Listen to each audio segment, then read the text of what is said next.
Pessoal, vamos à resolução de alguns exercícios aí da sexta lista. O exercício número 1, ele pede para fazer uma análise da continuidade da função em uns pontos indicados, né? Então, por exemplo, letra A pede para fazer a análise dessa função no ponto 0. Então, a gente tem que fazer os 3 passos, né, para poder mostrar que ela é contínua naquele ponto. E caso contrário, mostrar em qual passo dá problema para que ela não seja contínua naquele ponto. Então, o primeiro passo é calcular a existência do f0, a imagem do zero, né? Quando o x é igual a zero, o y é igual a zero, está aqui, ó. Então, o primeiro passo está ok, existe o f de zero. O segundo passo é verificar a existência do limite quando x tende a zero. Então, limite de seno de x sobre x quando x tende a zero é um limite fundamental, né? Inclusive está lá nas videoaulas. E isso é igual a 1. Né? Então, esse limite fundamental é igual a 1. Né? Lá está explicando o porquê disso aqui.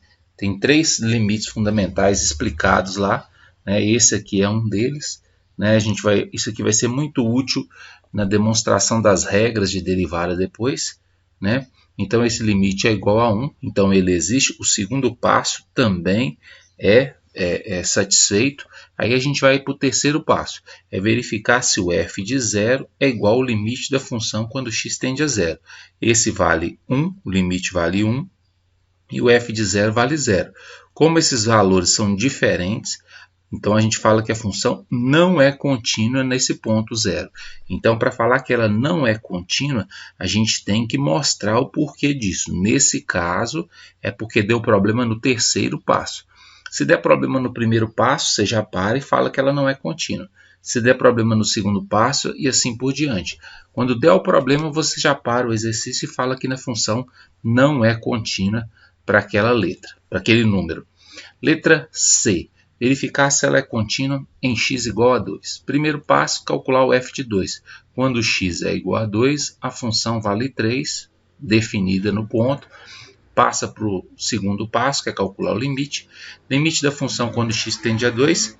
Se x tende a 2, x não é igual a 2, ele é diferente de 2. Então, essa função aqui, nesse caso, vai ser essa parte de cima, certo? Mas quando eu substituo o 2 aqui no lugar do x, aqui em cima e embaixo, dá 0 sobre 0. Então, a gente precisa trabalhar essa função, porque a gente tem aqui uma indeterminação, certo?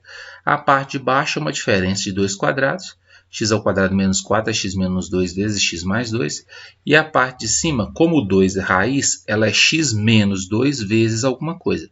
Sempre x menos a raiz. Como o 2 zerou a parte de cima e de baixo, em ambas vai ter x menos a raiz, ou seja, x menos 2. Precisamos descobrir isso aqui. Eu vou usar o Breuer-Ruffini. Vou pegar esse 2 que está aqui, vou colocar aqui. E aqui eu vou colocar os coeficientes desse polinômio de cima. Quem acompanha o x ao cubo é 1. Quem acompanha o x ao quadrado, como não tem, é 0. Quem acompanha o x, como não tem, é 0. E o menos 8, que é o termo independente. Termo independente, nesse caso, é aquilo que não tem o x. Desce esse primeiro número, que é 1. Faz 2 vezes 1 dá 2. Põe aqui em cima o 2. Soma esses 2. 2 mais 0 é 2. Multiplica 2 vezes 2 dá 4. Põe aqui em cima. 4 mais 0, 4. 2 vezes 4 é 8. Põe aqui em cima. 8 menos 8 é 0. Elimina esse último número aqui, que é o resto. Como isso aqui era um polinômio de grau 3, isso que sobrou aqui é um polinômio de grau 2. Ou seja, 1x ao quadrado mais 2x mais 4. Isso vai entrar no lugar dessa interrogação aqui, ó. Aí vai ficar assim. Cancela x menos 2 com x menos 2.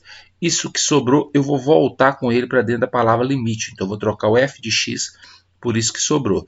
E aí, substitui x por 2, vai dar 12 sobre 4, que é igual a 3. Ou seja, segundo passo, verificado. Limite existe e é igual a 3.